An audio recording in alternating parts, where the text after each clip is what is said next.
मैं PM Meena, associate professor in history, Rajesh Pilot government college Lalchot. विद्यार्थियों, आज हम BA पार्ट थर्ड आधुनिक भारत का इतिहास, इसके अंतर्गत आंग्ल मराठा संघर्ष और आंग्ल मराठा संबंधों की चर्चा करेंगे। सर्वप्रथम हम आंग्ल मराठा जो प्रथम युद्ध हुआ 1775 से 82 तक जो संघर्ष हुआ, यानी पेशवा माधवराव की मृत्यु 1772 ईस्वी के पश्चात उसका पुत्र नारायण राव पेशवा बना, किंतु उसका चाचा रघुनाथ राव अर्थात राघोबा स्वयं पेशवा बनने का इच्छुक था।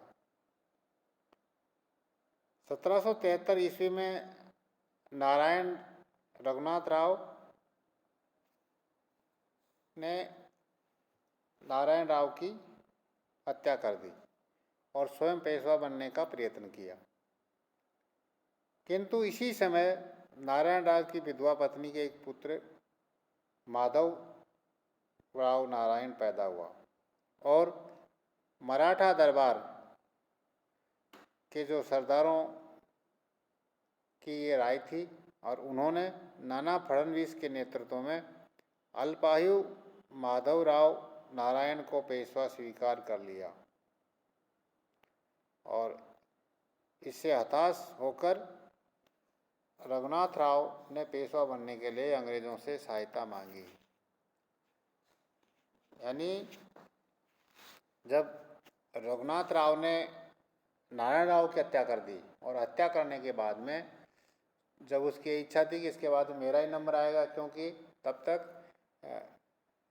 नारायण राव की कोई संतान नहीं थी, और जब संतान पैदा हो गई, क्योंकि सभी मराठा सरदार ये मान रहे थे कि इन्होंने एक बहुत गलत काम किया है, और अब जब संतान हो गई तो सबकी सहानुभूति उनके साथ थी और इसलिए उन्होंने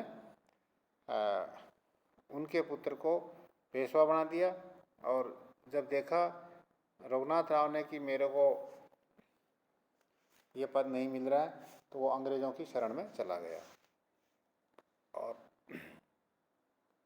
अंग्रेज़ों ने रघुनाथ राव के साथ 7 मार्च 1775 में सूरत की संधि की, और इस संधि के अनुसार अंग्रेज रघुनाथ राव को पेशवा बनाने के लिए 2500 सैनिकों की सहायता देंगे, यानी 2500 सैनिक उनकी सहायता के लिए भेजेंगे ताकि उनकी सहायता से वो पेशवा बन सके, और इनका पूरा जो व्यय है वो रघुनाथ राव देगा। सालसीट, वैसिन और उसके आसपास के टापू अंग्रेज़ों को दे दिए जाएंगे इस एवज में, और इसके अतिरिक्त सूरत और बड़ौद जिले की आय का कुछ भाग भी अंग्रेज़ों को मिलेगा। तो समझौता इस तरह से कर लिया कि ज़्यादा उसको लाभ मिले। इसके अलावा जब ये पेशवा बन जाएगा तो जो मराठा है वो बंगाल और कर्नाटक, जहाँ अंग्रेज़ों के क्षेत्र है, उन पर आक्रमण करना बंद कर दे। और इसके अलावा ये भी हुई कि यदि रघुनाथ राव को पूना दरबार से कोई संधि हो तो उस संधि में अंग्रेज़ों को भी सम्मिलित किया जाए। तो इस तरह से रघुनाथ राव और अंग्रेज़ों के बीच में सूरत की संधि 1775 ईस्वी में हो गई। कर्नल केटिंग के नेतृत्व में अंग्रेजी सेना ने मराठा सेना की सहायता के लिए भेज दी गई और उन्होंने आरास नामक स्थान 18 मई 1575 में मराठा सेना को परास्त कर दिया। इस प्रकार मराठों के आंतरिक झगड़ों में अंग्रेज़ों के द्वारा हस्तक्षेप करने के कारण ये एक युद्ध ही आरंभ हो गया। नवंबर 1778 में अंग्रेज सेना की पराजय हुई और उसे मराठों के साथ बड़गांव की संधि करने को बाध्य होना पड़ा। जब उनकी स्थिति कमज़ोर हो गई, परास्त हो गए, तो उन्होंने देखा कि अब तो संधि करना ही सबसे अच्छा तरीका है और उन्होंने बड़गांव की संधि कर ली और इस संधि के समझौता थे।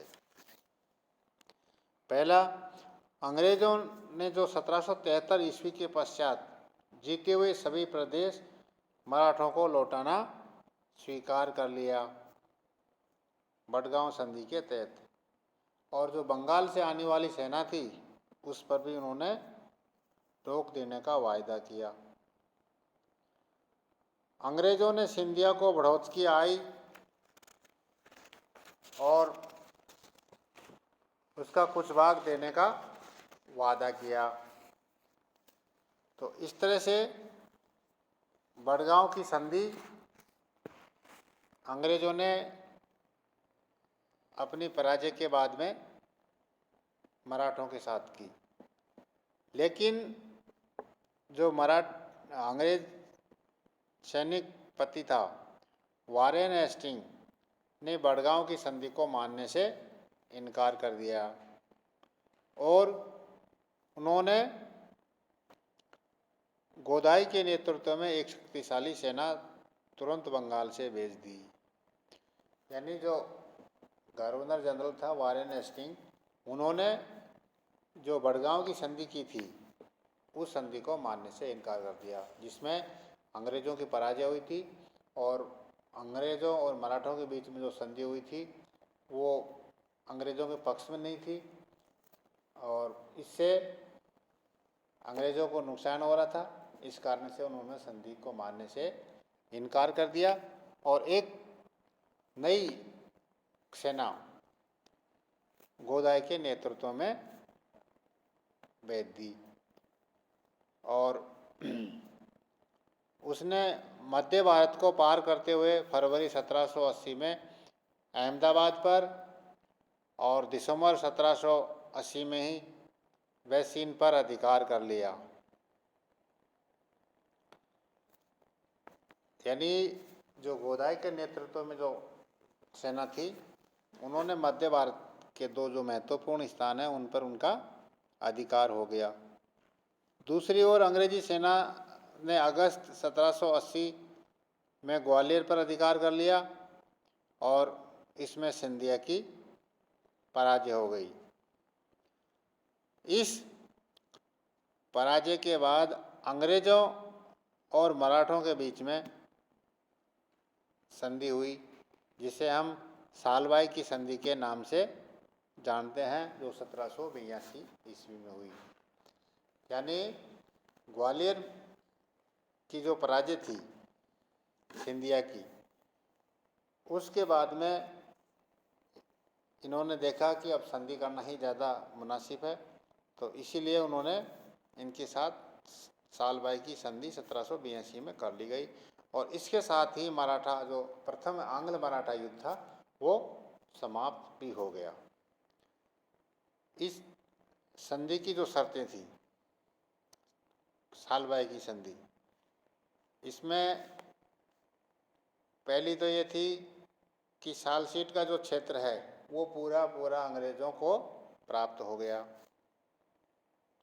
लेकिन अंग्रेज़ों ने जो रघुनाथ राव का पक्ष लेना छोड़ दिया क्योंकि अब उनको भी इस बात का एक अपने आप में विश्वास हो गया था कि इसका साथ देने से हमें कोई लाभ नहीं होने वाला है और न ही इसके साथ किसी प्रकार का और समूह जुड़ा हुआ है, तो अतः उन्होंने अंग्रेज़ों ने भी उसका पक्ष छोड़ दिया। तीसरा, सिंधिया को यमुना नदी के पश्चिमी भाग का संपूर्ण भूमि प्राप्त हो गई और इस तरह से पहला जो संघर्ष जिसको हम आंग्ल मराठा संघर्ष के नाम से जानते हैं, जो 1775 से 1782 तक चला और जो सालबाई की संधि है उस संधि से ये संघर्ष समाप्त हो गया। द्वितीय जो संघर्ष हम देखते हैं इनके बीच में, वो 1803 से 1805 के बीच में हुआ, जिसको हम द्वितीय आंग्ल मराठा संघर्ष के नाम से जानते हैं। क्योंकि बेलेजली के भारत में आने के समय मराठा जो सरदारों में एक गंभीर मतभेद था, इसमें सिंधिया और होलकर एक दूसरे के शत्रु बने हुए थे। पेशवा बाजीराव द्वितीय की, क्योंकि वो कमज़ोर था और दुर्लभ और षड्यंत्रकारी था, 25 अक्टूबर 1802 ईस्वी में होलकर ने पूना के निकट एक युद्ध में पेशवा और सिंधिया की संयुक्त सेना को परास्त कर दिया। तो पूना पर होलकर का अधिकार हो गया और पेशवा को सिंहगढ़ भागना पड़ा। होलकर ने रघुनाथ राव द्वारा गोद लिए गए लड़के विनायक राव को पूना की पेशवा की गद्दी पर बैठा दिया। तो इस तरह से अपनी गद्दी को पुनः प्राप्त करने के लिए पेशवा बाजीराव द्वितीय ने अंग्रेज़ों से सहायता मांगी और दिसंबर 1802 ईस्वी में बेलेजली के साथ उन्होंने साइक संधि स्वीकार कर ली। यह संधि वेल्सिन की साइक संधि के नाम से जाना जाती है और इसकी जो शर्तें थी वो निम्न प्रकार से, जो अंग्रेज़ों और बाजीराव द्वितीय के साथ हुई थी। पहली शर्त है कि बाजीराव और अंग्रेज कंपनी एक दूसरे के मित्रों की सुरक्षा का आश्वासन दिया। नंबर 2, पेशवा की सहायता के लिए 6000 सैनिक और तोपखाना अंग्रेजों ने देना स्वीकार किया। पेशवा इस सहायक सेना के व्यय के लिए 26 लाख रुपए वार्षिक आय की भूमि अंग्रेजों को देगा। पेशवा ने वायदा किया कि वह किसी भी यूरोपियन अथवा अंग्रेजों के जो शत्रु है उसको अपनी सीमा में नहीं रहने देगा। पेशवा ने सूरत से अपना अधिकार छोड़ दिया। उसने अंग्रेजों की सलाह के बिना किसी भी अन्य से मित्रता, संधि या अन्य संबंध न रखने का वायदा भी किया। इस प्रकार पेशवा ने अपनी विदेश नीति अंग्रेजों के हाथ में सौंप दी और अपनी स्वतंत्रता को खोकर पेशवा ने अंग्रेजों के संरक्षण और सहायता में 13 मई 1803 में आर्थर वेलेजली की संरक्षता में अंग्रेजी सेना की सहायता से पेशवा ने पुनः पूना में प्रवेश करके अपनी गद्दी को प्राप्त कर लिया। इस प्रकार समस्त मराठा सरदारों ने इस संधि को अपने अपमान समझा और अपने भेदभावों को भूलकर संयुक्त रूप से अंग्रेज़ों का विरोध करने का निश्चय किया। यानी जो साइक संधि के द्वारा अब बाजीराव द्वितीय अंग्रेज़ों के संरक्षण में चला गया और उनके सैनिक सहायता से जब पूना की गद्दी प्राप्त की तो इससे मराठा जो सरदार थे वो बहुत ही अपमानित हुए, दुखी हुए और उन्होंने सब ने मिलकर अंग्रेज़ों का विरोध करने का निश्चय किया। पेशवा स्वयं भी इस संधि से संतुष्ट नहीं था और उसने सभी मराठा सरदारों से अंग्रेज़ों के विरुद्ध पत्र व्यवहार करना आरंभ कर दिया था। इसमें दौलतराव सिंधिया, रघुजी भोसले द्वितीय तुरंत ही उससे सहमत हो गए और परंतु होलकर उनका साथ देने को तैयार नहीं हुआ और मालवा की ओर चला गया। गायकवाड़ अंत तक तटस्थ रहा। अगस्त 1803 ईस्वी में युद्ध आरंभ हो गया।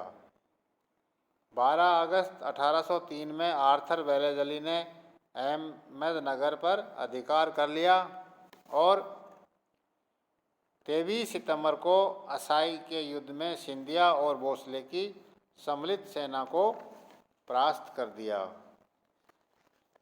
29 नवंबर को अमरगांव के युद्ध में भोसले की सेना पुनः परास्त हुई और अंग्रेज़ों ने अलीगढ़ आगरा पर अधिकार कर लिया और नवंबर 1803 में लासवारी के युद्ध में सिंधिया की सेना पराजित हो गई और अंग्रेज़ों ने कटक पर अपना अधिकार कर लिया। गुजरात और बुंदेलखंड में भी अंग्रेज सफल रहे और अंत में मराठों ने अंग्रेज़ों के साथ संधि करने को बाध्य हो गए। तो अंग्रेज़ों ने भोसले के साथ देवगांव की संधि 17 दिसंबर 1803 को संपन्न हुई। इस